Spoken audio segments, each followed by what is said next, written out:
So, in our last episode, I gave you a sort of joke New Year's resolution, but I did actually think about what my real New Year's resolution is, and you're going to think it's ridiculous, but I'm actually being serious. Okay. I want to become a gay icon. Okay. I don't know how many queer listeners we have, but I think they need to start appreciating me more. Well... I want them to dress up as me for Halloween. That's how you know you've made it. I will not rest until the queers start leaving me little offerings, so I bless them with an abundant harvest. Yeah, that seems like quite a good aim.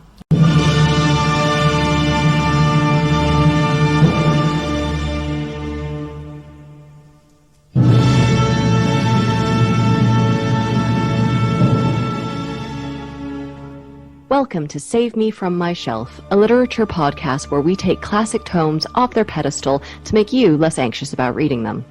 Our jokes come from a place of love and for a specific teaching purpose. However, if you think that making fun of great literature, and maybe some mild swearing, is offensive, this might not be the podcast for you. Hello, you are listening to Save Me From My Shelf. This licorice all sort over here is Daniel. And saltwater taffy. Over there's Abby. So we're back from our break. There might be some more of those to come over the year. We apologize. But you're all just going to have to deal with it and instead focus on how powerful and magical we make you feel today when you put us in your ear holes. It's kind of like having the first drag on your ciggy of the day. So, Daniel, we have quite a few letters in our inbox. Do you want to read some of them? Yes. Here's a letter from Roddy. Hi, Abby and Daniel. Hello. That's me responding. I have now listened to every episode in order. The show was recommended to me by a co-worker. I wonder where you work. And we've both been enjoying your commentary. And we've joked that we both just missed talking about books in English class / college seminars. You both are hilarious, by the way. I've never laughed so much listening to a podcast. Okay. Wow. Yeah, that's pretty good. I just wanted to let you and Daniel know that there is a background story for Tituba. Oh, from our, the Crucible episode. All the way back then. I wanted there to be a... I don't remember that. But it was in the Jean Reese one where I said that Tituba should get... When we did White Sag SOC. So as soon as I finish recording and editing an episode, I never think about it again. Yeah, it just goes. You guys could say that we said anything in a previous episode. I'd be like, yeah, probably. It's entitled... See, I don't think this could be about Tituba because the title's quite ambiguous. It's entitled I, Tituba, Black Witch of Salem. It's originally written in French, but there is at least one good translation. I have a lot of books I would love to hear you both talk about, but I will not bog you down with a list that you will not likely need. I just hope that Paradise Lost is on there somewhere. Maybe you should stay tuned for this season, maybe. Yeah. Wink. Thank you for the laughs. It's wonderful to listen to you both talk about so many books that I've read. It makes me feel like I still get to be in conversation with those texts instead of randomly dragging my co-workers into my antics regarding classic literature. Thank you for everything, Roddy. That's nice, isn't it? Poor co-workers as well. I feel like we should set up an appeal for these co-workers. If you have been harmed by Save Me From My Shelf, class action lawsuit. Yeah. I want to know where you work. What are the main jobs? Zookeeper, gay icon. Should I read the next one? Yeah, do you want? So this one is from Amanda. Hello from across the pond in Arkansas, USA. Love the podcast. Incredibly, I didn't get a lot of exposure to great literature when pursuing my bachelor's degree in nursing, so to hear it broken down in language that I myself would use when describing books makes it so much more approachable. Amanda, we love to hear that. We're trying to do a big study on this podcast eventually about how irreverence sort of helps people with learning, so stay tuned, because this might actually be like a piece of research, and you might be a case study. Poked and prodded. I'm not caught up on all episodes, so I apologize if anything has changed and you are no longer taking recommendations. We always will, forever. I would love to hear your take on 20,000 Leagues Under the Sea. I read it about a decade ago for quote-unquote fun, and it was anything but. I slogged through all those goddamn lists of genus and species and descriptions of marine life that would put even the most passionate biologist to sleep. And for what? For Jules Verne to fucking phone it in on the only part of the book that would have been interesting. The whole time the question is, yeah, but how did he escape? And he fucking blacked out and can't remember. Hey. Infuriating. I wish my memory of the book was as good as his memory of his escape. Very good. Yeah. Thanks so much, Amanda. It is boring, isn't it? I remember thinking that Journey to the Centre of the Earth was a lot more fun. I read it once, maybe 15 years ago, and I just remember thinking, for a book set under the sea, it has no business being this dry. Yeah, weird. Yeah. I read it as a child, and I remember it was like the first big book I read as a child, and it was where I learnt about North Northwest, the one between Northwest and North. And I kind of feel like no child should have to know about North Northwest. Like those sorts of. It is dry, isn't it? Here at Aston University, we have started up an MA in English program. So if you would like to be taught by Daniel and I, please do join us for our MA in English. We also have an undergrad. I teach a lot of classes on it. Please just come study English at Aston. It's a good time here. We have a lot of fun. So Daniel, what is our text today? Okay, so we're covering a historical novel from the 19th century, which I think you'll agree is the foundational era in the history of historical novels. What are historical novels as a genre known for? They have to do what we do every episode, set the scene, outline the historical, cultural and social milieu of the work's setting. Now this novel we're doing today boasts one of the classic set the scenes. But is it any good? You tell me. It was the best of times, it was the worst of times. It was the age of wisdom, it was the age of foolishness. It was the epoch of belief, it was the epoch of incredulity. It was the season of light, it was the season of darkness. It was the spring of hope, it was the winter of despair. We had everything before us, we had nothing before us. We were all going direct to heaven, we were all going direct the other way. In short, the period was so far like the present period that some of its noisiest authorities insisted on its being received, for good or evil, in the superlative degree of comparison only. Now what does that mean? Doesn't mean anything. Anyway, we're doing A Tale of Two Cities, 1859, by Mr. Charles Dickens. You phoned that one in. Yeah. So it goes without saying we are about to spoil this book for you. Just to let you know what we're going to be talking about today, there are a lot of beheadings, madness, starvation, mob mentality, hit-and-run accidents, dead children, and sexual assault. So if none of that is your cup of tea, then turn this off. Would you like to do some background, please? Yes. Right. We've covered Charles Dickens before, haven't we, in our Christmas Carol episode? Yeah, back in 1843 when he wrote A Christmas Carol, Dickens was kind of newly a very famous author. He'd only just arrived on the scene in the 1830s. He'd written, novels like the Pickwick Papers and Oliver Twist, which were really big successes. Now we're looking at Dickens more at the end of his career, so A Tale of Two Cities is in 1859, and by that point he'd taken these kind of slightly darker, more elaborate and experimental turns with big novels like Bleak House, 1853.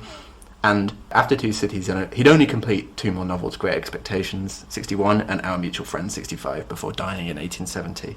Lots of Dickens' novels are quite implicitly set in the past, so usually like the 1820s or 30s, but A Tale of Two Cities is very much a historical novel, isn't it, with capital H, capital N. And I thought now is the time, since we've already covered Dickens in our previous episode, our Christmas Carol one, it might be instead worth talking about the historical novel as a genre. Yeah, when somebody says historical novel, what do they mean by that? And this was the period where this got going. Yeah, exactly. Yeah, because we've already covered works of fiction that were set in the past from earlier, haven't we, like Shakespeare's history plays or Moll Flanders by Defoe. Yeah, but if you think about, like, when Shakespeare wrote Hamlet, which was set in the medieval period, however many hundreds of years before Shakespeare was writing, or when he writes something like Julius Caesar, set in the ancient world, so 1,500 years before, they feel the same. Yeah, they act you can imagine Hamlet and Julius Caesar meeting each other from those two plays, and they all talk like Elizabethans, don't they? Yeah, exactly. But a historical novel goes out of its way to try to evoke a sense of history and difference from the current day. Or at least kind of comparison. Yeah, it is a 19th century genre, and I suppose there are a range of reasons for why it kind of arose at that time. The first big one, the first big author of historical novels was Walter Scott. He wrote Waverley, 1814, about the 18th century Jacobite Wars, and Ivanhoe about the Middle Ages, which you think is very boring, don't you? Ivanhoe is full of the most exciting content told in the most boring way. It's got Robin Hood in it, it's got jousts and kidnappings, and it's just everything you could ever want, told by a sentient plate of brown rice. So historical novels were really, really popular after Scott. Scott was so famous that his homeland was named after him. Other major figures include James Fenimore Cooper from the USA. He wrote Last of the Mohicans, so that's written in 1826 but set in the French and Indian Wars of the 1750s. Alexandre Dumas from France. He wrote The Three Musketeers, 1844, but it's set in the 17th century. And it may seem obvious today, but yeah, like you were saying, Abby, these sort of consciously, historically set works very actively attempt to recreate a historical milieu. So, you know, they all say like, oh yeah, I've just got this new thing called a potato, or oh prithee, oh yeah, by Jupiter. They all say stuff like that, don't they? Because oh wow, like potatoes were new back then. You know, they all do stuff like that. And then later on you get more experimental works, so like Tolstoy's War and Peace, where the genre becomes a means of exploring, you know, the nature of history and the role of individuals in history. It becomes a kind of philosophical genre as it goes along, rather than just a kind of, you know, cosplay fantasy. I'm thinking about stuff we've done on this podcast. Yeah. So I think the most conscious example on our show is when we talked about An Inspector Calls.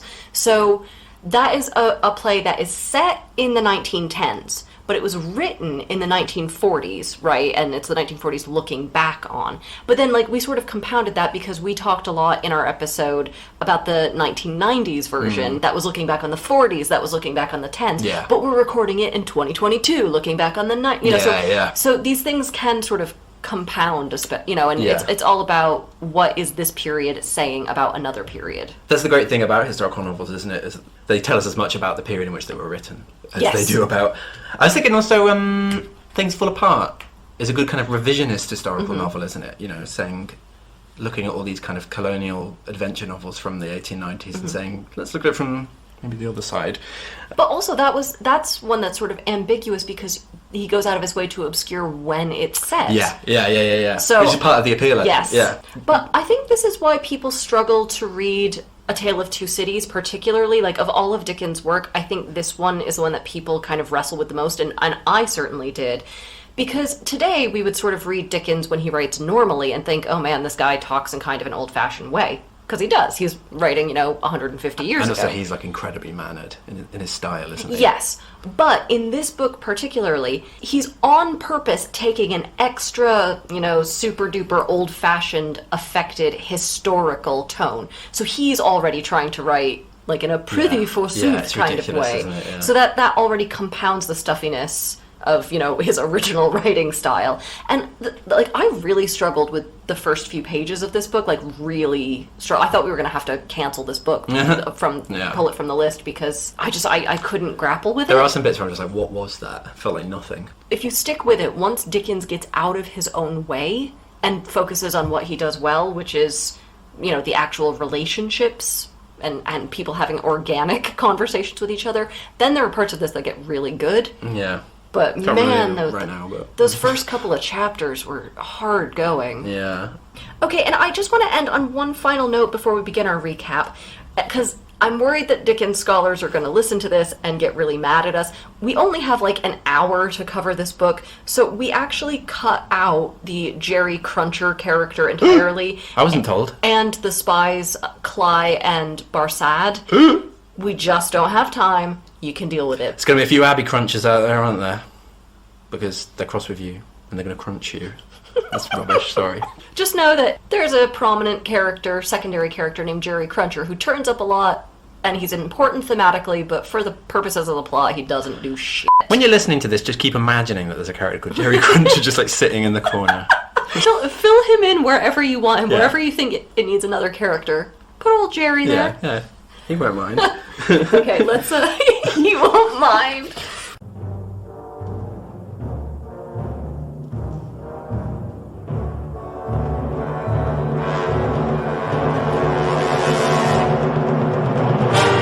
Okay, so we're starting this book, but you've already read her opening lines. The famous opening lines. But I noticed you seemed a little confused by what it meant. Could you maybe put it in a modern context? It was the goat. Or should I say the goat time? The greatest of all time. It was a sus time. It was a woke age. It was a basic age. It was a thirsty epoch. It was an epoch when you couldn't even. It was the season of lit. It was the season of shade. That's a good one. It was the trill spring. It was the salty winter. We were turnt. We were shook. We were all directly blessed. We were all directly cancelled. In short, everything was absolutely cray and extra and feels.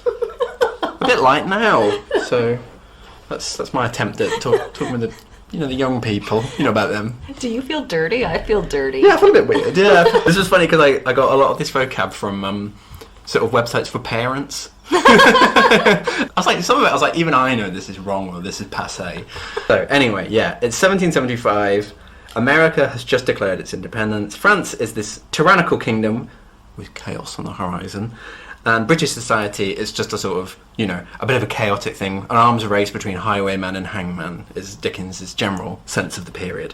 So we open on the story properly now that Dickens has had his big historical set the scene chapter, and it's this miserable, rainy, foggy winter night.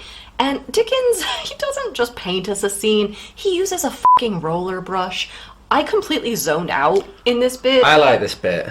I'm sorry, I had nothing but clown music playing in my head until the plot started. I was just staring into the middle distance. I think this is my favourite bit in the whole novel. Oh, really? Yeah. Okay. Well, he really goes to town. It's a little purple prosy.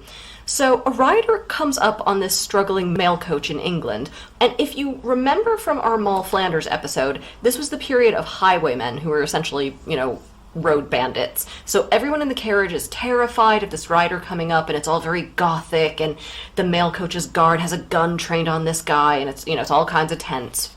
Nothing to worry about, though. It's just a messenger with an emergency letter for one of the passengers, Mr. Jarvis Lorry, he's a bank teller. He's on his way to Paris for business. And the message is super cryptic. Quote, "Wait at Dover for Mademoiselle." Mr. Lorry has an equally cryptic response. "Say that my answer was recalled to life." Recalled to life? I mean, is this a zombie story? Is it a vampire story? Is it a mummy story? Whatever it is, I am here for it. Yes, rise, bitch! Let me just stop you there. So he's on the mail coach from London to Dover. Let's have a bit of Measuring Worth. Come on, everybody. Way! Yeah, this is the transport history edition of Measuring Worth. So, if you want to go to London to Dover today, it takes an hour and a half to 2 hours on the train. If you want to go to London to Dover in the mid-19th century when Dickens was writing, it also takes about 2 hours. Progress. If you want to go to London to Dover and it's the mid-18th century, it takes 27 hours by coach. That's a long time, isn't it?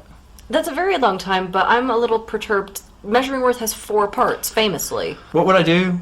I don't know, Roman Daniel. times or something. Just get your thumb out, man. you have one job. Yeah, maybe hitchhiking, that could be the... Okay, so we're in Dover. While Laurie waits for Mademoiselle, we get a bit of background on him. Hooray! So he's this kind of fusty old bank clerk.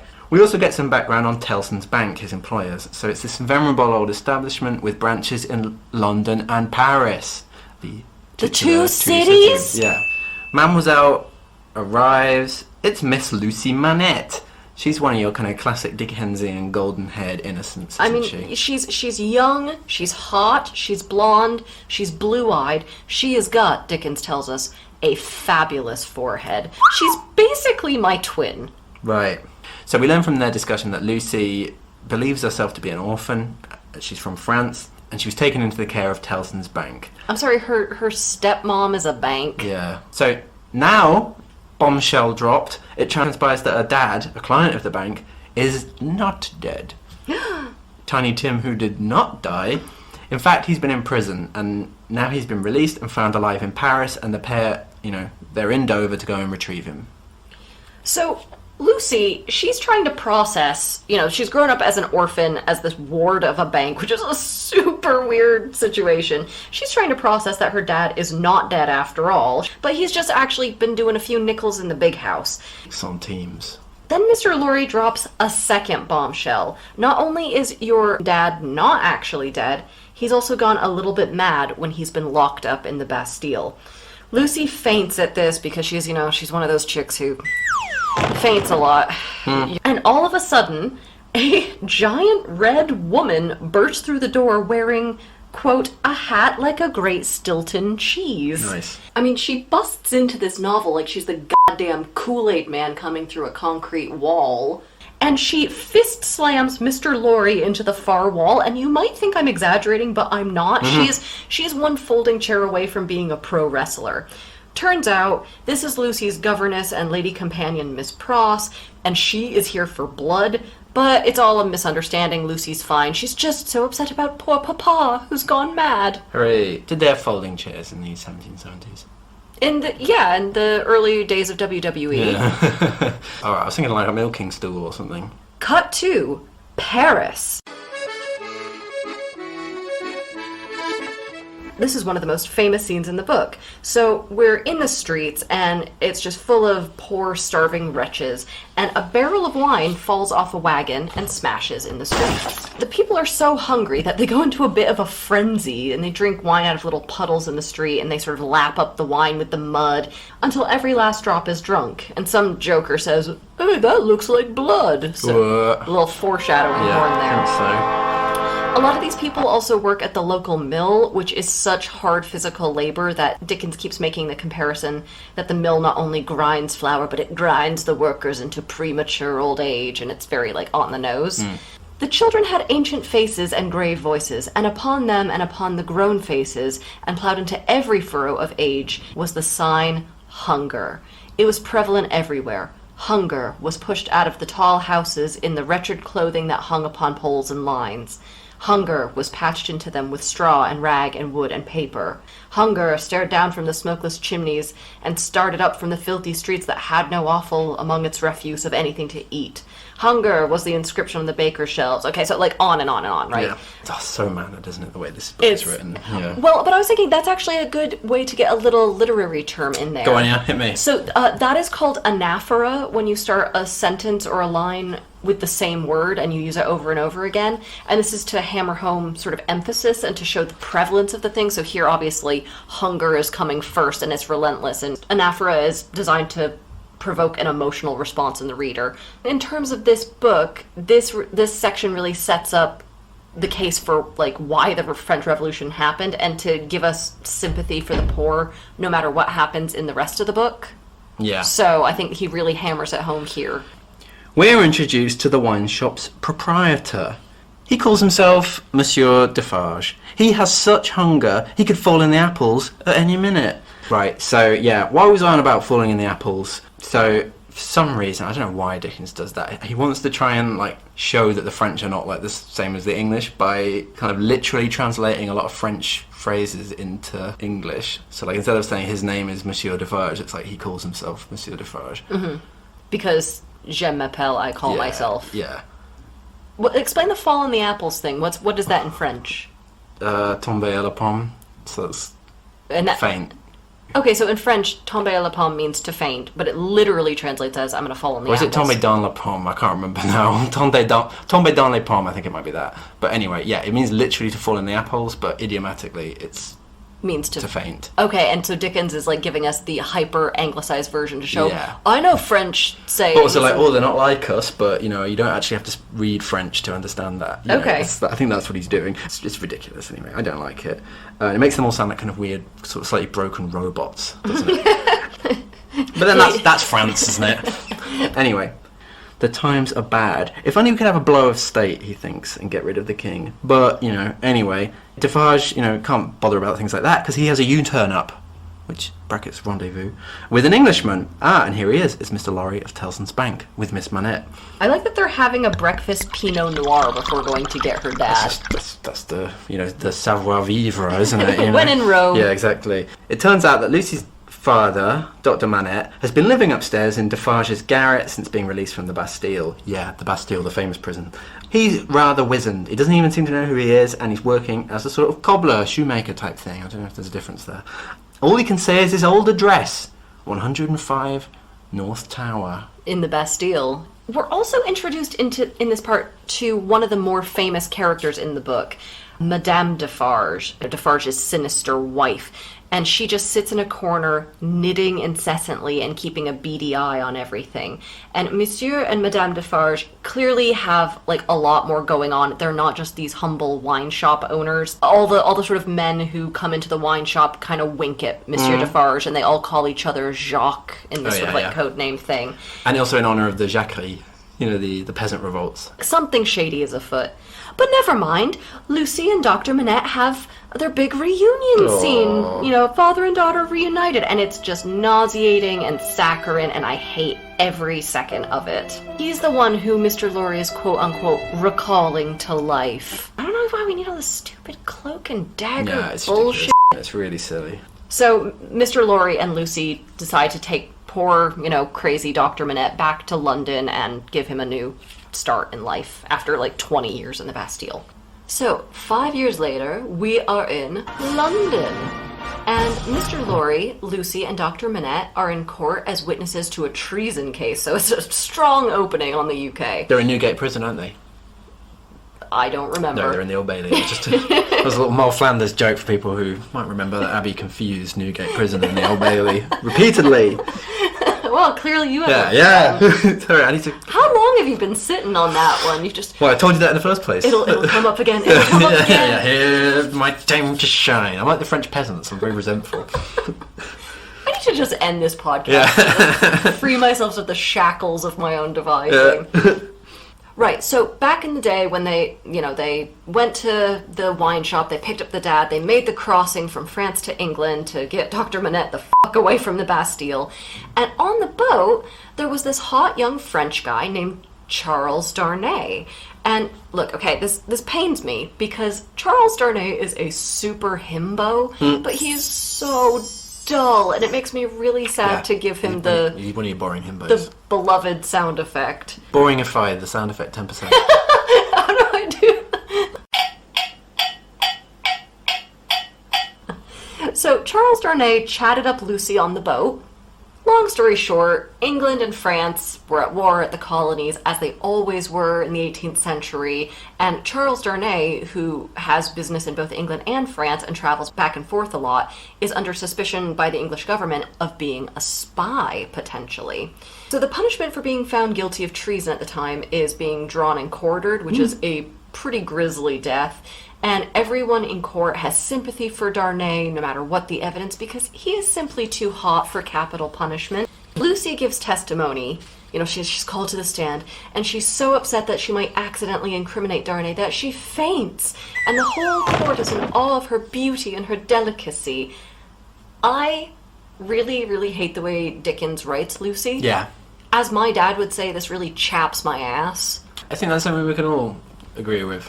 You weren't turned on by her delicacy and her gentle blushings? And No, I wasn't. No. I want to kick her right in the cooter. I'm sorry. Yeah. I want to interrupt because Dickens talks loads about the bloody code, doesn't he? Okay. In the 18th century, you could get hung for anything, couldn't you, back then? You could get hung for, stealing. I stole a loaf of bread. So, I think there's meant to be a parallel between the cruelty of English society and the cruelty of French society and the Revolution, but compare and contrast essay, that's what this whole book is, isn't it? It's like a GCSE essay. Compare and contrast France and England. So anyway, guys, this whole section is really long. It's this really long court case. It grinds the plot to a kind of a halt, but, ready, because the plot's about to turn back up again. Things are not looking good for Charles Darnay. But the case turns when one of Darnay's lawyers, a man named Sidney Carton, stands up and he asks one of the witnesses, "Hey, can you tell the difference between me and my client, Darnay?" As luck would have it, Sidney Carton, the lawyer, he's kind of a crusty bitch, but he looks exactly like Darnay. He is Darnay's incel doppelganger. So the witness, who had previously been like, "I think I saw Darnay doing spy shit," he takes one look at, double take at Sidney Carton and he goes, "Oh, cool, blimey, you two is exactly the same." Can you just be like, well, yeah, I can tell the difference. That's what I would do. You Kill that man! You just lie. You perjure yourself. Well, I feel like he's got a wig on and he hasn't. Everywhere had wigs back then.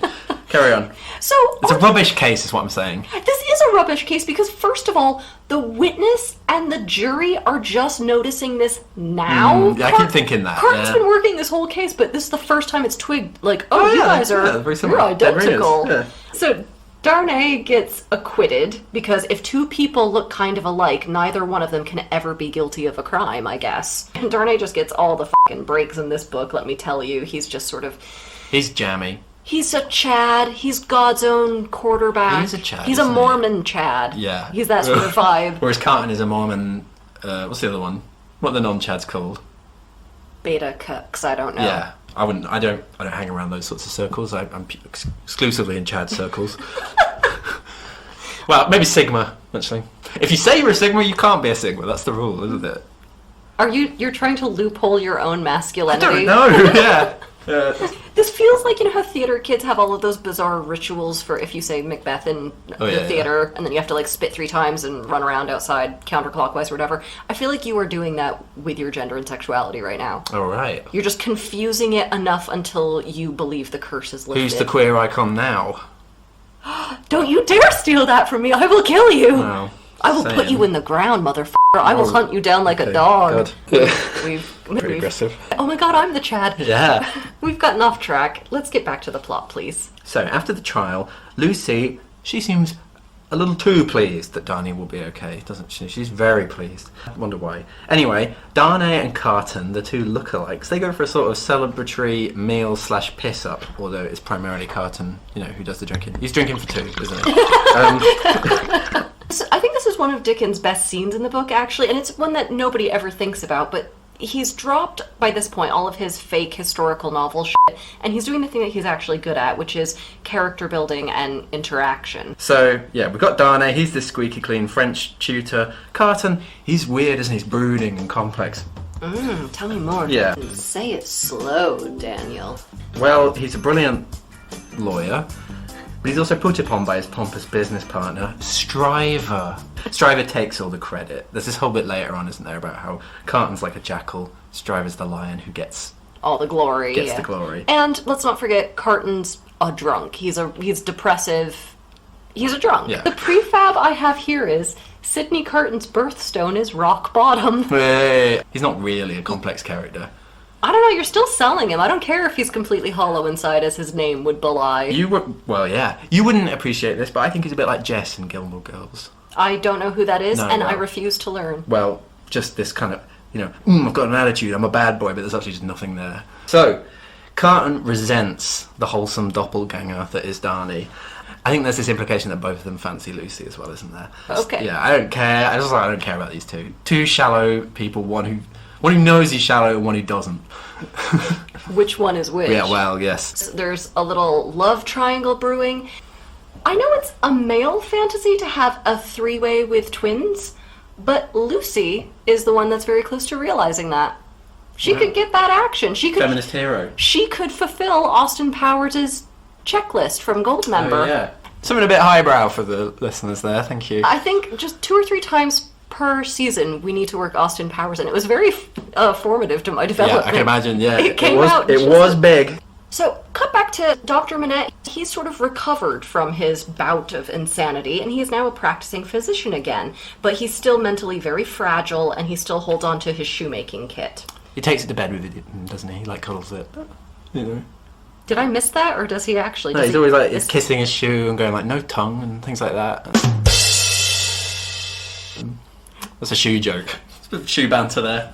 And we're gonna... You kind of missed this. You missed a little bit of a queer reading here. No. Miss Pross, Lucy's harridan of a governess, she's all bent out of shape because when Lucy fainted in court that day, she got kind of famous after the trial for being, the hot chick who fainted.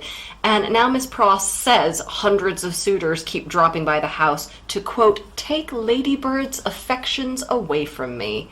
And Mr. Laurie is like, yeah, Miss Pross is real jealous. So there's a big old queer reading. And you didn't pick up on that, did you? I wanted to leave that for you. Did you? No, I just didn't care about Miss Pross. How could you not care about something this gay? Well, a giant red I was more woman? interested in that guy being in bed with a shoe. That's where I get my kicks. You have those locked and loaded.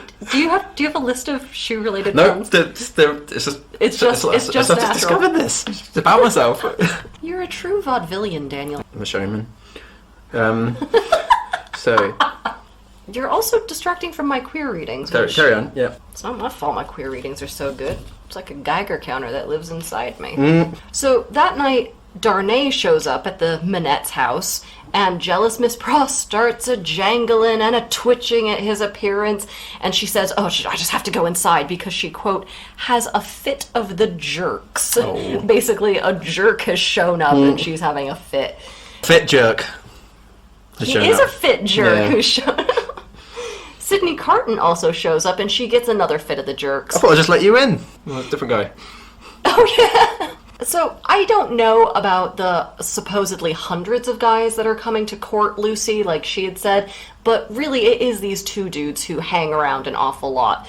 Darnay comes mooning after Lucy and being really sweet, while Sydney Carton broods in a corner, and he's negging her quietly. Yeah. Oh, yeah, yeah. Contrary to how he's trying to act, Carton is not impervious to Lucy. I would go so far as to say that he is super pervious. And then a storm breaks out, and they all sit and listen to the footsteps of the sort of urban crowd outside the door running to find shelter. And this is a big metaphor in the book. Lucy sort of fancifully wonders if these are the ghosts of all the footsteps of everyone that will ever come into their lives. Manic pixie dream girl that she is.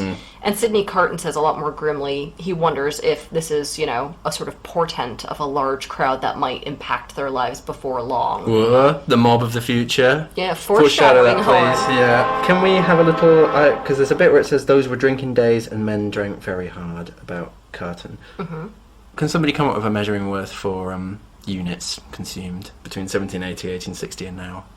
So he drinks a pint of wine here. That's his last tipple of the night. That's his winding down drink. That's his, what do you call it, like his nightcap.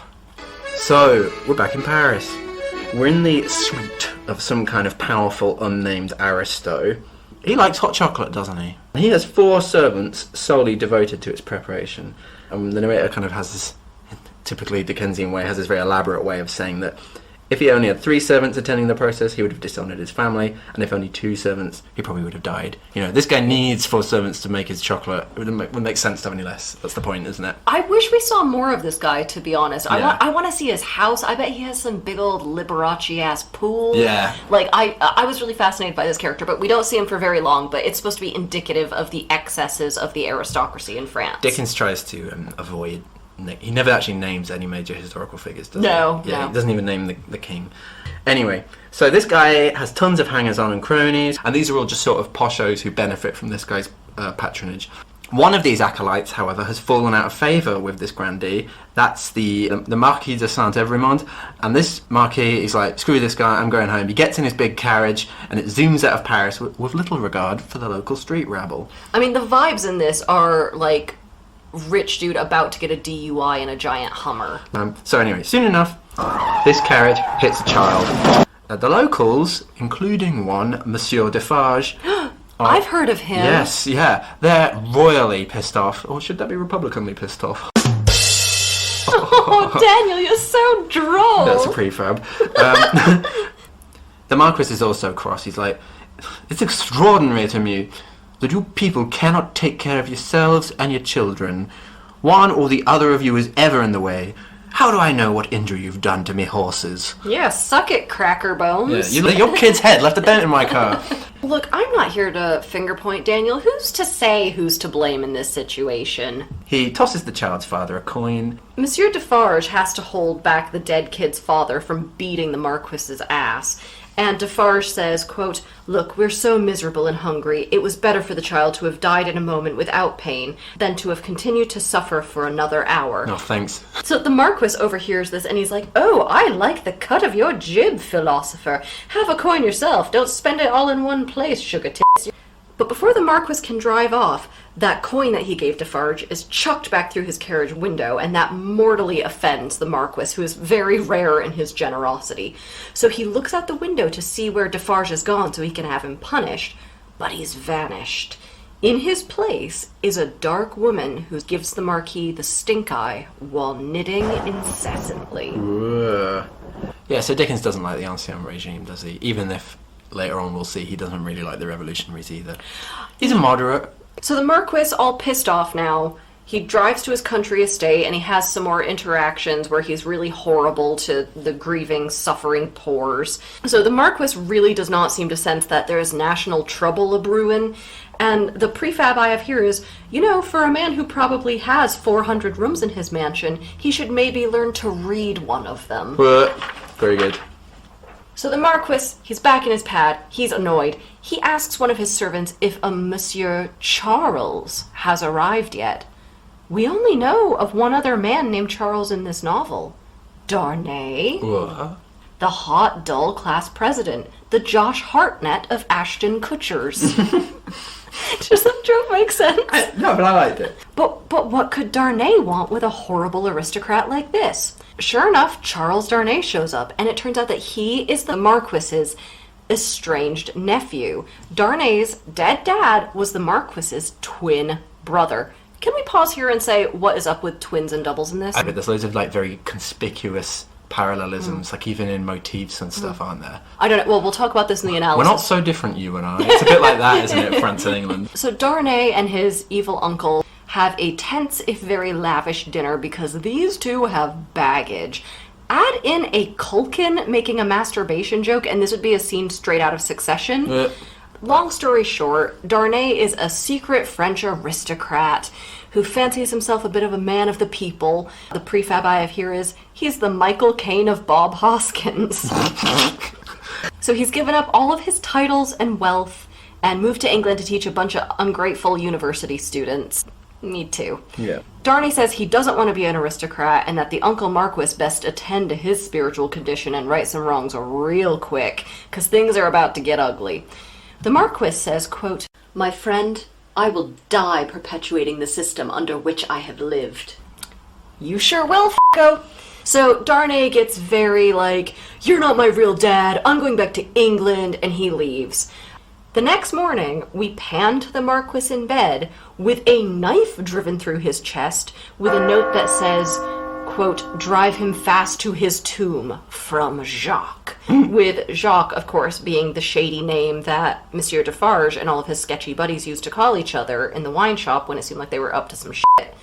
I mean, obviously, no other dude in France could be named Jacques. No, yes. So, but yeah, the dead hit-and-run kid has been avenged. Hooray. Hooray! So now we go back to England. Yeah. More time passes. Darnay's career as a French tutor is going well. Très bien. Also, Darnay's love for Lucy Manette is as strong as ever. Barf. The doctor gives Darnay his blessing, but then Darnay tries to tell the doctor about his true origins. And the doctor's like, no, don't tell me anything about your past until the wedding.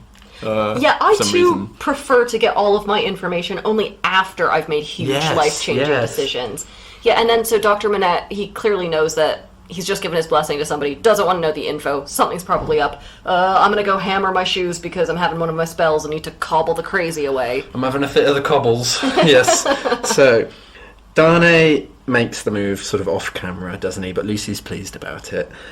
Meanwhile, finally, Carton, he confesses his feelings for Lucy, and he's like, yeah, I know it's a forlorn hope and everything. I'm a drunk, I'm a depressive, I'm a guy who looks like he should be hanging out around the gas station dumpsters, but could you ever love a humble dirtbag like me? He's like, I'm quite undeserving. Oh, you want to do the real quote, you don't want to do my paraphrase. Yeah, well, I feel like I should read it. I've had the weakness, and still have the weakness, to wish you to know with what a sudden mastery you kindled me. Heap of ashes that I am, into fire. He's such a miserable wretch, isn't he? So, you've given my life meaning. Even if we can't be together, I owe you everything for rekindling my spirit, and I will make any sacrifice for you. Foreshadowing, please. Yes. So, I don't really get what Carton's problem is. Like, what's wrong with that guy? Well, I don't know about Carton's problem, but I figured out what your problem is. I think you see a lot of yourself in Carton, and as such, you detest him. I do. Oh, yeah, I do feel a bit like Carton, actually. But it was just a bit. Aside from that, though, it's just a bit where Dickens is like, oh, he's got these low companions and low habits that he scorns but yields to, and I wondered if. Like you? Yeah, well, exactly. I think he's a man with clinical depression. I think he's somebody who's very smart, doesn't really have a lot of friends and family, and he's just super, super depressed. All right. It's all just a chemical imbalance. Yeah. Okay, great. Boring. Can I ask how we feel about Lucy's rejection of Sidney Carton? Because on the one hand, she does very narrowly avoid that oh so seductive, but I can fix him thing. Because I'm here going, oh man, I would pick Carton way over Darnay. But on the other hand, he is the only complex, interesting character in the book. I mean, well, is he? Darnay's a fucking dial tone comparatively. Like, who would you boink? I feel like Darnay would probably be a better cook. Because he's French. That is not the question I asked. Cook me a nice meal first and then we'll see. We cut back to Paris. Monsieur Defarge is meeting with his coterie of spies and collaborators, all codenamed Jacques, and they're talking about the secret register they've been keeping for all the people they want to assassinate once shit starts to properly go down. Now, obviously, the Marquise was one, and good job, everybody, on knife murdering his candy ass. But the list grows. Cul de bonbon. Candy ass. You're like if Duolingo had a one-man show. So everyone is sort of worrying, like, oh, what if the officials find our secret assassination list and it gets us into trouble? But Monsieur Defarge is like, don't worry, guys. It's all written in code, and in no place anyone would think to look for it. Our murder list is written in the pattern of Madame Defarge's knitting. Quote, knitted in her own stitches and her own symbols, it will always be as plain to her as the sun. Confide in Madame Defarge. It would be easier for the weakest poltroon that lives to erase himself from existence than to erase one letter of his name or crimes from the knitted register of Madame Defarge. So every time she's glowering at somebody and knitting, you know their name is getting added to the list. So now we get into some proper spy shit. I'm gonna skip over a lot of this because it's a lot of like minor characters and whispers and all that crap. But the long story short is that Monsieur and Madame Defarge, if you remember, they took care of Dr Manette after he escaped the Bastille. They like him. He's a sort of hero for being in prison. They like his daughter Lucy. But then they find out little Lucy, she's about to get married. Oh, good. To the nephew of that horrible Marquis they just killed. Ooh. I know, juicy scuttlebutt from Charing Cross. Yeah. So Madame Defarge is like, we should really put Darnay's name on the scarf. And Monsieur Defarge is like, well, now, honey, calm down. I really like Dr Manette and Lucy Manette. You know, they were willing to accept him into their family. Maybe Charles isn't all that bad. We should give him a pass. No. Yeah, she's like, listen, fucko, we are bound by scarf law now. I don't make the rules. The best we can do is hope that Darnay never comes back to France. The law of the scarf. So, we're back in London. You remember it. We have the Darnay Manette wedding. Dr Manette is already feeling a bit emotional because it's his daughter's, big day. But now Darnay tells him about his true origins. He doesn't tell his fucking wife-to-be, ever. No, that wouldn't be appropriate, would it? It's men's business. So the wedding comes off fine in that way that they do, but somehow Charles's links to the Saint-Evremond family has spooked Dr Manette something fierce. Ooh, there's clearly some connection we're going to find out about. No doubt, in a very elaborate way. I just want to say that I really hate Darnay, and I would sell his secret to TMZ so fast it would make your head spin. I don't know what that is. Anyway, it's a little known fact, right? But whenever a Dickensian dad who has spent some time in prison is subject to any emotional stress, he reverts to his imprisoned self. That's just a rule of Dickensian dads. Is there another one that does that? William Dorrit and Little Dorrit. He also has a kind of nervous breakdown and starts thinking he's in prison. So, anyway, Dr Manette, he enters the kind of fugue state and starts making shoes again, doesn't he? Oh no, he's back on the old shoes. He's relapsed back into the shoes. Miss Pross and Mr Lorry, they keep this all secret from Lucy. Late that night, Lorry and Pross smash up Manette's shoemaking kit. And then they bury it in the back garden like it's a dead goldfish you're hoping your 7-year-old doesn't notice is gone. And he doesn't. What happened to my shoemaking kit? Went to a farm. So, the happy couple come back from their honeymoon. Carton turns up and makes peace with Darnay. Hooray. Yeah, Lucy basically makes Darnay promise to be kind to Sidney Carton, although she doesn't say why. So Darnay agrees, oh, sure, honey, I'll always be kindly to him. And the two of them kiss, and they say lots of dumb shit like, my love, my life, my turtle dove, my golden poppet, my little French croissant, my baby pumpkin. All just this nonsense and just puke and barf. My little Tetra Pak. That's what you'd say to Sidney Carton. What's Tetra Pak? It's a brand of carton. How do you know brands of carton? I thought everyone knew Tetra Pak. You know, like how some people are train spotters, or like, yeah, I'm a carton guy. I'm a carton guy. Sure, I got a carton. So, time passes, and Lucy hears the echoes of those footsteps again in the very heavy-handed metaphor. Heavy-footed. Cute. She and Darnay have a little girl who is really originally named Little Lucy. Because frankly, there is so little personality among the three of these people that two are forced to share a name. I just don't know how these two completely sexless idiots managed to have a kid. I guess they just rubbed their Barbie and Ken swimsuit parts together until little Lucy materialized under a nearby cabbage patch. Sydney Carton, even after all this time, still stops by a few times a year to shoot the breeze. And it's around little Lucy's 6th birthday that they start hearing news from France. Mr. Lorry turns up and he says something is spooking many of the rich bank account holders in France, who are all liquidating their property and putting it in Tellson's bank so it can be safely deposited in England. In short, revolution is a-brewin'. So, we cut to the Faubourg de Saint-Antoine, where Defarge lives. And Dickens personifies this as a kind of single being, doesn't he? It's a good bit. A tremendous roar arose from the throat of Saint-Antoine. Naturally, Monsieur and Madame Defarge and their various chums are at the heart of the mob, aren't they? And it's Monsieur Defarge himself who suggests, why don't we storm the Bastille? So let's read a few of these quotes, because it is good. So, cannon, muskets, fire and smoke, but still the deep ditch, the single drawbridge, the massive stone walls, and the 8 great towers. Slight displacements of the raging sea, so that's the mob, made by the falling wounded, flashing weapons, blazing torches, smoking wagon loads of wet straw, shrieks, volleys, boom, smash and rattle, and the furious sounding of the living sea, but still the deep ditch, and the single drawbridge, and the massive stone walls, and the 8 great towers, and still Defarge of the wine shop at his gun, grown doubly hot by the service of 4 fierce hours. That is actually a great bit. The action has shown up in this. Also, Madame Defarge, terrifying in this. She starts wielding an axe, a pistol, and a, quote, cruel knife, which she uses to cut off a prison officer's head. She has an axe, and she's like, no, I want the knife. She has 3 weapons as well. Yeah. And also presumably some knitting needles. Yeah. How's she doing that then?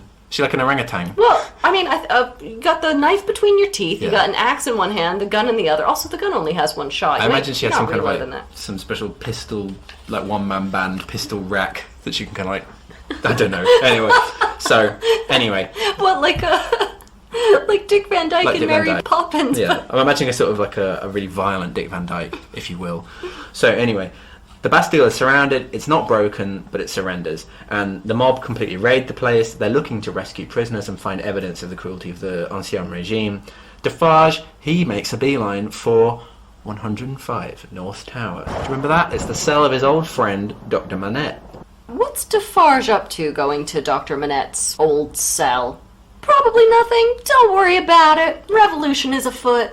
And the Defarges are fully paid up, sans culottes. That means they don't wear trousers. Yeah. Just running around with their bare arses out. Oh, Porky Pig in it. I like that. So Madame Defarge, she sort of becomes a leader in this. She and the other women of the neighborhood are sort of really radical. They're all knitting really aggressively, adding tons of names. One of the local women has renamed herself The Vengeance. I love that. That's pretty baller. Yeah, I like that, yeah, so it's this it's a very cool women's club, giving us wine mom energy. They probably all have tote bags that say "Live, Laugh, Louvre." Yeah, very good. But instead of heading, you should work for the Louvre, shouldn't you? That should be a thing that have. There is no way that is original to me. I'm sure somebody has gotten there first. Oh right. I can almost guarantee you. Heard it. I was like, I don't even want to Google that, because if that is original, I have no power to make Louvre merchandise. City of Louvre. And just keeps giving and giving, doesn't it? Very good. So revolution is spreading across the country, including all the way out to the estate of Darnay's asshole Marquis uncle. So the irate locals, they storm out there, they burn his castle to the ground. There's an estate manager out there named Monsieur Gabelle, who's still trying to keep the place up in the wake of the Marquis's death, waiting for the day Darnay comes to reclaim his rightful inheritance, and he's like, I just really love to clean the drainage and mow the lawns, but the revolutionaries are not having it. They're like, you're a class traitor.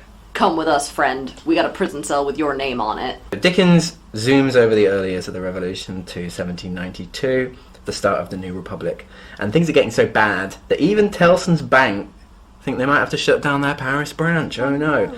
The now quite aged Mr. Lorry, he's being sent to mind the Paris branch during the ongoing chaos. I think that's like a sort of when they try and force somebody into retirement by giving them shit. So anyway, Darnay's like, Oh, rather you than me, mate.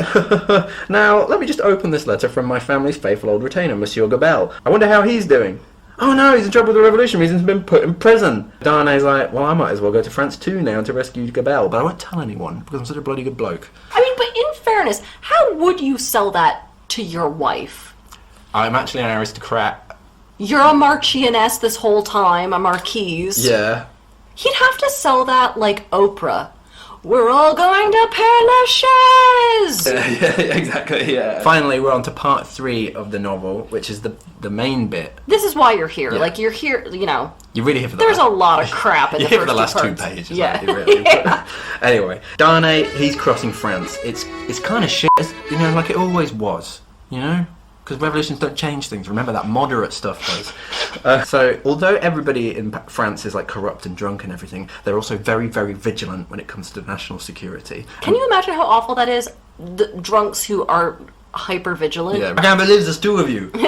Or Carton and Darnay. There's 4 4 of you. Yeah. We're in France. Darnay is immediately arrested, like comedy levels of immediately. You know, as he's being sort of hustled off to prison, people keep talking about, quote, that sharp female newly born, la guillotine. And Darnay's like, herp-a-derp-a-derp, what's that? Context clues, asshole. How are you going to context... What do you mean, context clues? If somebody goes around whispering about that sharp female, I'd be like, oh, there's something killing us. Or like, and everyone's being rounded up and arrested. I'm like, this ain't good. Okay. Come on. Well, I'd be worried, but I just think if I'd never heard of the guillotine and somebody said the guillotine, I wouldn't know what it was. But if somebody's winking and nudging you, going, that sharp female. You got a date la with the guillotine. Yeah. I don't know. I might think it was like a torture thing, like the strapado. Okay, well, your tomato friend. Strapado. Carry on.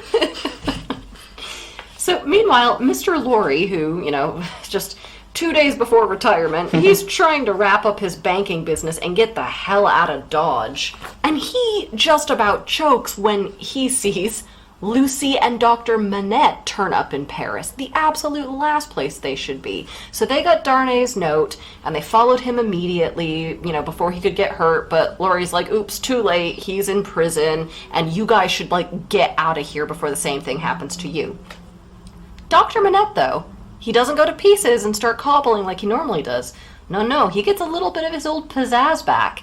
He basically puts on some sunglasses and takes a big drag on his ciggy, and he's like, Laurie, baby, I'm a 20-year veteran of the Bastille. I'm a hero in these parts. Watch Daddy work. And then he does like a sick skateboard ollie over Robespierre's head, and Robespierre's like, fantastic. Yeah. We are very pro-ollies in the cult of the Supreme Being. But while Dr. Manette is saying all of this, Dickens sort of cuts away to this basically like a blood orgy happening outside the bank where a crowd is grinding up the dead bodies in this giant grindstone. And it's kind of like how they discussed earlier how the millstone chews up all the youth in the bodies of its workers and it makes them old before their time. And here they're like, yeah, now we're going to grind up somebody else. Because it's the September massacres, isn't it? Yeah. When they killed summarily executed a bunch of prisoners. Yeah. And there's a bit that I didn't really understand at the blood orgy, I say for the second time this week. But Dickens writes that the men operating the grindstone were wearing, quote, false eyebrows and false mustaches. What the fuck is that? It's not a Groucho Marx thing. I was like, no, are those like comedy ones attached to glasses? No, let me tell you what this is. According to the editor of my copy, Richard Maxwell. Ooh, okay. He says it was to do with, during the September massacres, a bunch of like notable aristocrats were killed. One of them was some kind of like saintly woman aristocrat. And supposedly, I think it's a myth, but supposedly they all like did stuff with her pubes. Oh no. So like wearing her pubes. I feel like joke's on them. That is not appropriate at the blood orgy. How are you going to make eye contact with anyone at the next one? So if you ever like, oh, Dickens, he would never mention pubes. Here we go. As plain as the pubes on your face. Can we also this is the part where I started getting a bit annoyed with Dickens. Not that I would ever defend the September massacres, right? But Paris was, I don't want to say under siege, but there was a big Prussian army on the way to Paris, And there were a lot of aristocrats who were like, yeah, bring them on. Silence these brutes. You know, it's not surprising that this sort of thing would happen, but Dickens doesn't mention any of that. Apart from being hungry, he doesn't mention much context about why this happened. Like, there's a lot more to it than that. Voting rights and shit like that, you know, Why couldn't we have had the tennis court oath? Is that what you're thinking?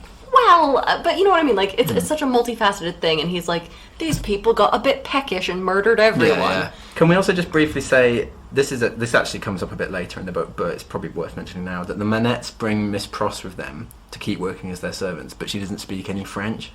She calls it that nonsense. She hears every French person like Charlie Brown's French teacher. Yeah.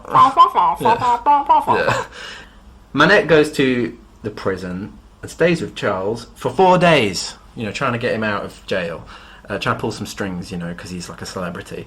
Lucy, meanwhile, and Mr. Lorry have to sort of agonise over his absence. The revolutionaries killed 1,100 prisoners over the course of those 4 days, the September massacres, but Dr. Manette is able to keep Charles safe from that, but he also can't, like, get him freed.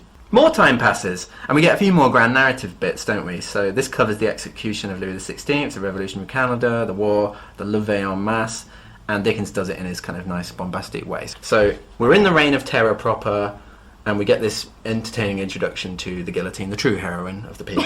Finally, a hero emerges. Yeah, strong female figure, for a role model for all the girls. So, above all, one hideous figure grew as familiar as if it had been before the general gaze from the foundations of the world. The figure of the sharp female called La Guillotine. It was the sign of the regeneration of the human race. It superseded the cross. Models of it were worn on breasts from which the cross was discarded, and it was bowed down to and believed in where the cross was denied. It sheared off heads so many that it and the ground it most polluted were a rotten red. It hushed the eloquent, struck down the powerful, abolished the beautiful and the good. So it's been 1 year and 3 months that Darnay's been imprisoned, and Dr. Manette, he is better than ever. He is really having his sort of like Van Helsing old badass moment. Yeah, it is like that, yeah. Finally, Darnay is summoned up before the tribunal to state his case, right? So we get his big second trial of the novel. And he starts listing off all his street cred. Yeah, I gave up a huge fortune and a title before the revolution. Yeah, I moved to England and earned my own money teaching snot-nosed Cambridge brats. Yeah, I married the daughter of a hero. So it's just a total Chad flex, and everyone starts cheering. He gets acquitted and freed. Hooray! He is the Klaus von Bülow of O.J. Simpson. What is wrong with me, Daniel? I don't know, What is wrong with me? I also cannot fathom what his marking situation is going to be like when he gets back to Cambridge. Oh, yeah, wow. This is like some Indiana Jones level disregard of your student's assessment. But Darnay's not home for very long, only a couple of hours before there's a knock at the door, and he's arrested again. So he has been, this time, personally denounced by the Defarges. They've got a murder scarf with his name on it. Literally. Because that's normally a thing that people just say idiomatically, isn't it? All of a sudden, out of nowhere, Sidney Carton, our vicious lawyer, our bootleg version of Darnay, our Eeyore with a neck tat, everyone's dirtbag boyfriend, turns up in Paris, and he has a plan. So, Charles's retrial. It's the third trial in the book, let's all remember that. So, who denounces this man, the judge says? 3 people. Ernest Defarge, wine guy. Thérèse Defarge, wine guy-ess. And... who's this mysterious third party that's denounced him? It's Alexandre Manette, physician. Huge live studio audience gasp. Yeah, shocking. His own father-in-law? Manette's like, what? But I was his character witness. How could I have denounced my own son-in-law? Defarge is called to the witness box. He has a testimony written by Manette, reclaimed from his cell in the Bastille. Yeah, that's what Defarge was looking for when he went and stormed the place. How did he even know that was there? Stupid. That's why. Oh. Yeah, it's just a stupid book. The testimony was written in ink made of chimney soot and Manette's own blood. Because they read this testimony aloud. They read, Dr. Manette's crazy letter that he wrote in prison. And it goes on for chapters. How does he have any blood left? Yeah, a lot of blood being spilt in this book.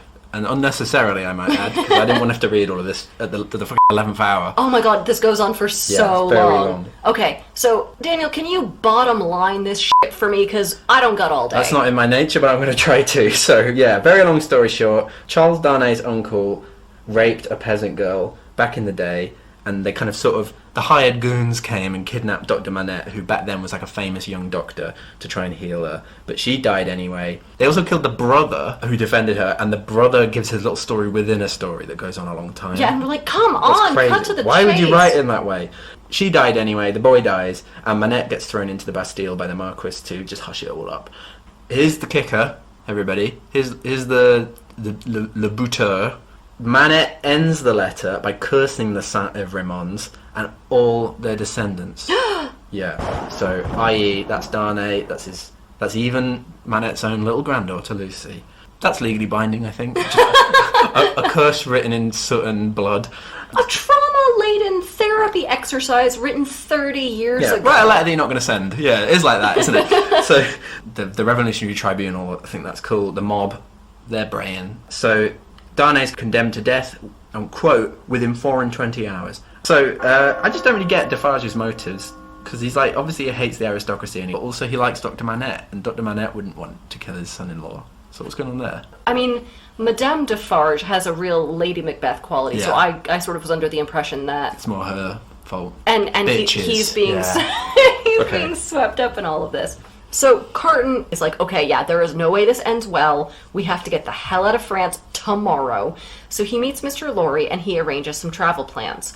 Mr. Lorry is to take Dr. Manette, Lucy, and little Lucy to England at a set time, and they are to wait for absolutely nothing but for Carton's place in their travel arrangements to be occupied. Then Carton goes to jail to see Darnay. And Darnay, I don't think he knows Carton's even in France. He's like, what are you doing here? And Carton's like, I don't know. I typed asshole into my GPS and it led me here. Hey, want to switch clothes? It's not even the clothes though, is it? The only difference between the two of them is that Darnay ties his hair up, Carton doesn't, and Carton's like, give me a scrunchie. It's like a reverse 90s makeover montage where instead of shaking your hair down from the ponytail, all he has to do is put his hair up and everyone goes, oh, you were beautiful all along. Yeah, it happens. It all happens really fast. It's like a pit crew. They like swap looks. Now, Darnay, who has never been the brightest crayon in the box, he finally starts to suspect what's up, and he wants to refuse. He's like, oh, are you going to take my place in jail? But Carton's like, shut your beautiful pie hole. He takes out a little vial of chemicals that he got at the apothecary, and he chloroforms Darnay's ass. I was going to say, quiche hole. Carton has Darnay smuggled out of prison, and he's sort of delivered into the carriage, and the family rushes off. We get this very sweet moment, don't we? Carton, he's now disguised as Darnay. He's like hanging around with the other 52 prisoners sentenced to die the next day. It's like, oh yeah, Charles Darnay. A young woman who's there in jail earlier, she says like, yeah, I know what you've done. And what you're doing is very, very brave. Très brave. Maybe we could hold hands and comfort each other until the end. They do. But, so that means his costume isn't that convincing then. I mean... Even at death's door, Carton can't get a fucking break. In my last moments, I don't want to have somebody say, you kind of look like a factory reject of the hotter guy. Yeah. What happened to that other guy? Yeah, the better guy. The cute one. Yeah. I assume that the revolutionaries are just like, heads ahead. As long as we get them through that. It's about the throughput. You know, we cut back to the Manette/Darnay family. They're like, oh, it's Darnay, hooray, put him in the carriage. They pass him off to the guards as a drunk and passed out Sidney Carton. They make a very tense escape. I do think this Weekend at Bernie's sequel is reaching a sort of diminishing return. Yes, indeed it is. It is like that. I also like that they've just kind of forgotten about Miss Pross. They're like, we'll pick her up later. Yeah, the scheme was to leave Miss Pross to the mob. Okay, so Darnay and family, they're escaping in a carriage. Carton is in prison. We cut back to Madame Defarge, who she's thinking a lot about her husband, and she's like, you know what, he's an okay revolutionary, but he's just not strong enough. We need more heads. Productivity is down. We should be chopping a head every 11 seconds. She is the Jeff Bezos of decapitation. So she especially wants the heads of Lucy's big and little. She and her sicko buddies talk about how pretty the golden hair would be once, the heads are cut from Lucy's body. And so Madame Defarge is like, what if I go murder her myself now? Wouldn't that be a lark? Maybe I'll just go do it myself. So Madame Defarge shows up at the Manette's Parisian home, not realizing they've already left for England. Miss Pross has been left behind to pack and catch a later coach. I mean, I guess they really don't care if she gets taken by the mob, but fine. And like every serial killer movie ever, Miss Pross is washing her face in the bathroom, only to see a figure appear suddenly behind her in the mirror. Classic. And Madame Defarge is like, hey, Class Traitor Barbie and Class Traitor Skipper, where are they? And Miss Pross's response is, fuck you, I'm English! So She didn't even understand what she said. Well, that's the funny thing. That's the best part, is that they're each speaking their own language and they have no idea what the other one is saying, except they totally understand. So in a way, they're kind of doubles of each other. Yeah. So if we're talking about the doubling thing in this book. Yeah, Madame Defarge, sort of hyper-radical nutter. Miss Pross, hyper-reactionary, sort of English thug. Miss Pross puts Madame Defarge in like a half Nelson, and I am barely exaggerating. Full Nelson. Be that Napoleon. Or whatever the admiral was called. She tries to wrestle her gun free. He was a half guy, practically, by... Sorry, carry on. I didn't stop interrupting you. That's later. Are you done? Yeah. Are you sure? Yeah. You're thinking about it. I can see you're thinking about it. To say. Is he called Villeneuve? the admiral, the admiral. Damn it! Where the was they I? have a fight. Yes, I'm trying to... She's trying to wrestle her gun free to shoot Miss Pross, but in doing so, Madame Defarge accidentally discharges her weapon and shoots herself. She dead! Miss Pross keeps calm and carries on. She puts on a veil to hide her scratches and her black eyes. She keeps packing, locks up the house, brushes off her hands, doot, goodbye. The only sad part is that Madame Defarge's gun going off in such close proximity made Miss Pross go completely deaf forever. Thanks for your service. Hope you get a hell of a workman's comp package from the doctor. Yeah. What about the queer reading? When they're fighting, Miss Pross, with the vigorous tenacity of love, always so much stronger than hate, clasped Madame Defarge tight. It's a love for Lucy. She's wrestling with another woman, thinking of Another woman, yeah. I don't think you were thinking of me at all. Okay. We're getting down to it.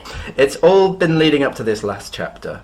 Dickens gives us a fully operatic depiction of a guillotining, pruriently building up all the horror, while simultaneously very bombastically reproaching the revolutionaries and their love of violent spectacle. I mean, this has a real rowdy sporting event vibe, like vendors are walking around going, hot dogs, get your hot dogs, and people are doing the wave, and the decapitated heads are being broadcast on the Jumbotron. Get your andouillette, that's what it would be, wouldn't it? Anyway, the carts full of prisoners rumble from the conciergerie, the prison, to the Place de la Révolution.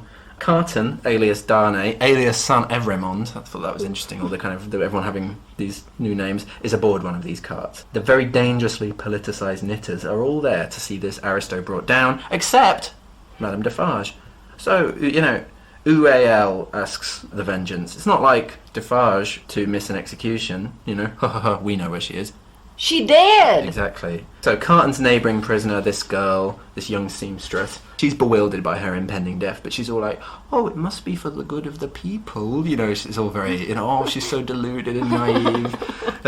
It's very touching. Carton comforts the girl, who then, gets her head lopped off.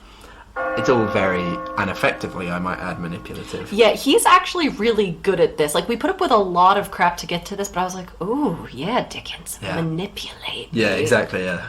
Carton goes to his death. And Dickens shares it with us, despite saying that, no one would ever know what Carton's last thoughts were. So he sees into the future. First he sees the end of the terror, and then he sees the future of those whose lives he has laid down.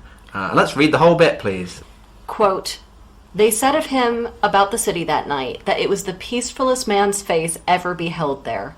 Then the narrator gives us Carton's last thoughts.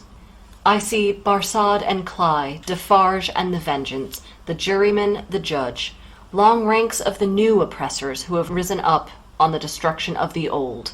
I see a beautiful city and a brilliant people rising from this abyss, and in their struggles to be truly free, in their triumphs and defeats, through long, long years to come. I see the evil of this time and of the previous time of which this is the natural birth, gradually making expiation for itself and waning out. I see the lives for which I lay down my life, peaceful, useful, prosperous, and happy, in that England which I shall see no more. I see her, with a child upon her bosom, who bears my name. I see that I hold a sanctuary in their hearts, and in the hearts of their descendants generations hence. I see her, an old woman, weeping for me on the anniversary of this day. I see her and her husband, their course done, lying side by side in their last earthly bed. I see that child who lay upon her bosom and who bore my name, a man winning his way up in that path of life which once was mine. I see him winning it so well that my name is made illustrious there by the light of his. I see the blots I threw upon it faded away. It is a far, far better thing that I do than I have ever done. It is a far, far better rest that I go to than I have ever known. The end. I'm feeling a bit tearful. I know, I'm getting a little tearful. So stupid as well. This is so... Okay, I've read this book 3 times in my life. Every single time I have hated this book up until this, and it makes me cry. And I'm not a crier. I don't cry very easily, let alone at books. Yeah, I do. And I cried at this. I just want to give my alternative ending, where it turns out that Carton's scheme was a double bluff. That he was pretending to be Darnay, pretending to be Carton. He just comes and goes, "Hi, yeah, I'm Darnay, pretending to be Carton." And everyone's like, "Oh, how wonderful." And he just goes off and lives with Lucy. Regardless, what a coup for Lucy, though, to know that a man loved you enough to die for you. The swagger points she would have for the rest of her life to just go around going, he was obsessed with me. Yeah. Well, Daniel, I am as emotional as the Dickens. Wink. Very good.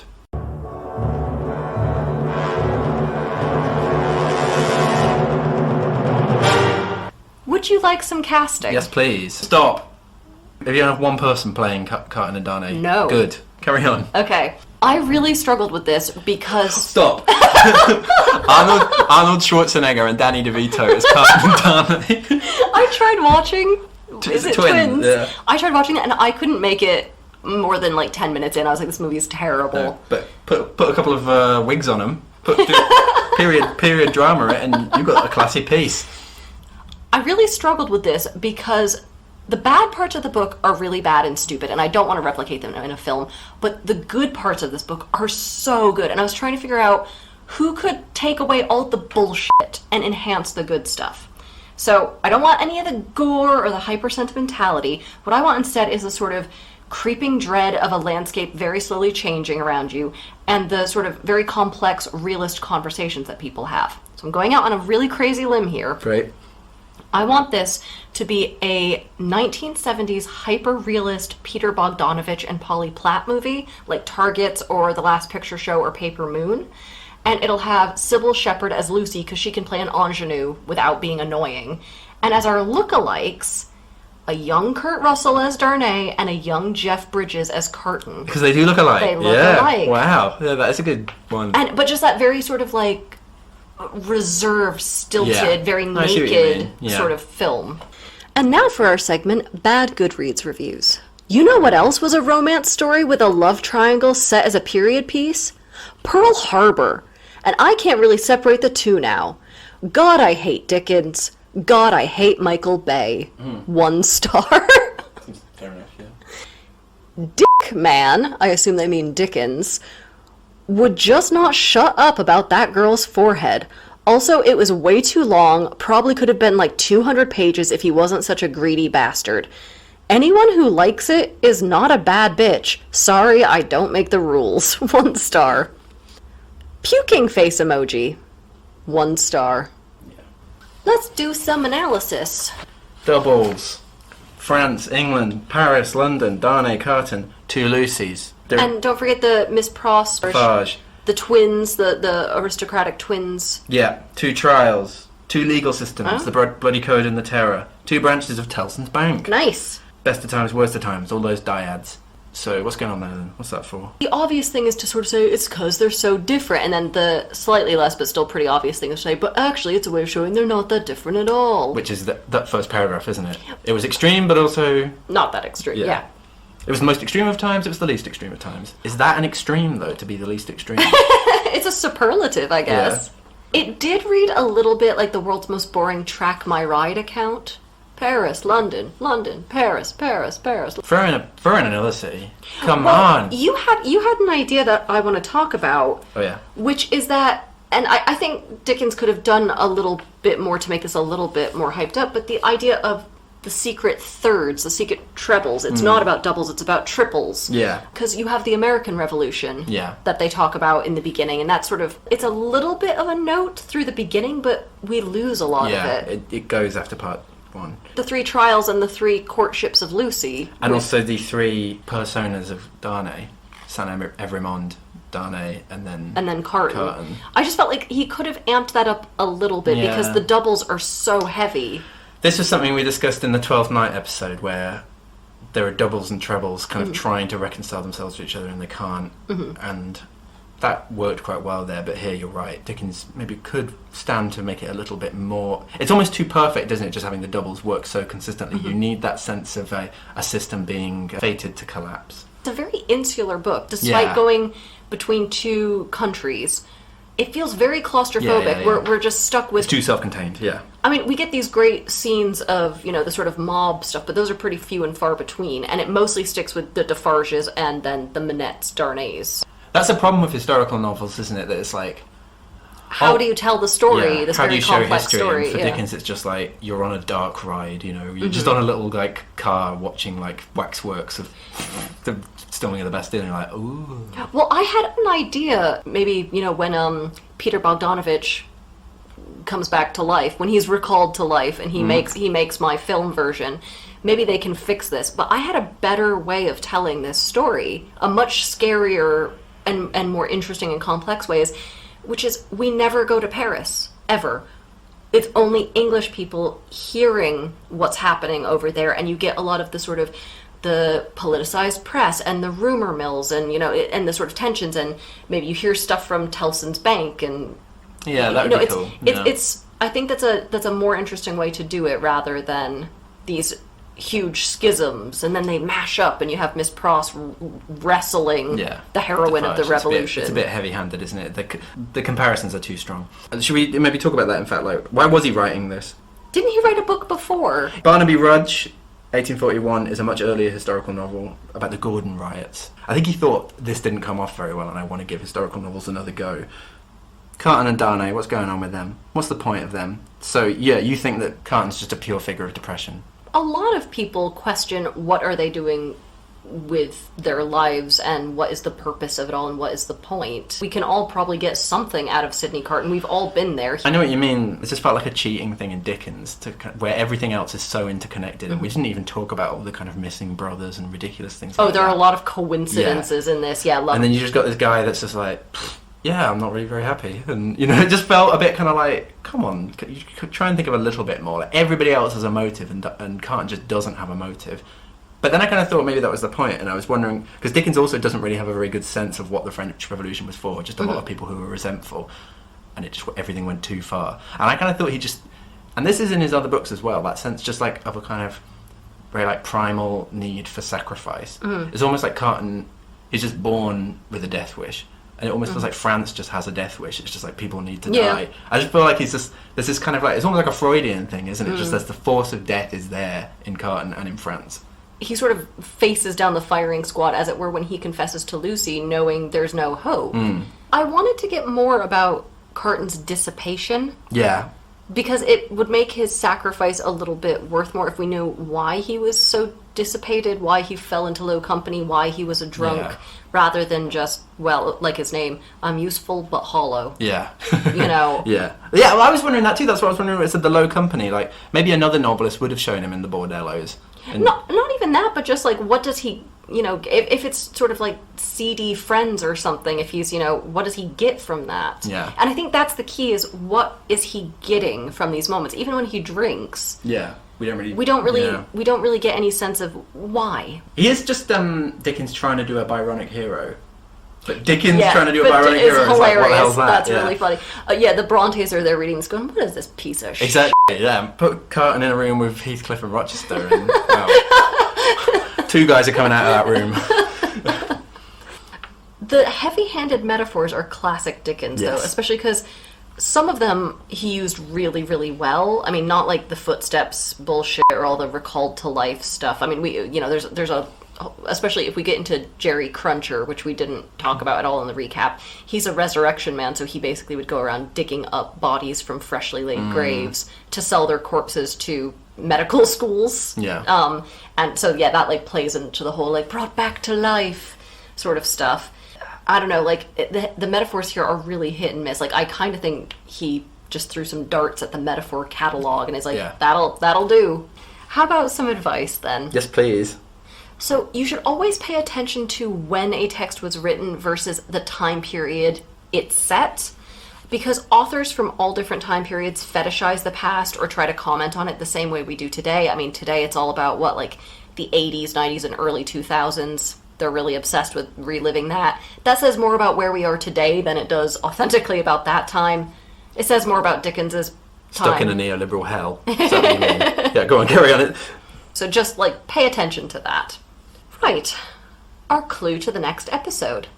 So unlike Dickens's, like, dumb echoes of the footsteps of the past, all that crap, the footsteps thing. Turkey. How about we have a footprint that actually means something? Yes, please. Just one, though. Our next book will have a single footprint in the sand. Ooh. Yeah. Please write into our email or tweet us at smfms_podcast. Follow us on Twitter, Instagram, and TikTok. Subscribe wherever you listen. Just do it. Helps us out. Helps other people find us. Right. And do you have any final points before I cut your head off? As Monsieur Defarge would put it, to the re-singing. We didn't talk about that in our recap, so that doesn't make any sense. How does it not? Do you want to try a different goodbye just in case? No. Thanks for listening to Save Me From My Shelf. Our music is The Overture to Don Giovanni by Mozart, and cover art is by Catherine Wu.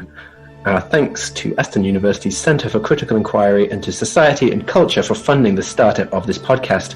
Contact us at savemefrommyshelf@gmail.com or at smfms_podcast on Twitter. And do not, I'm going to remind you, do not forget to rate, review, and subscribe. Do not forget. Thank you.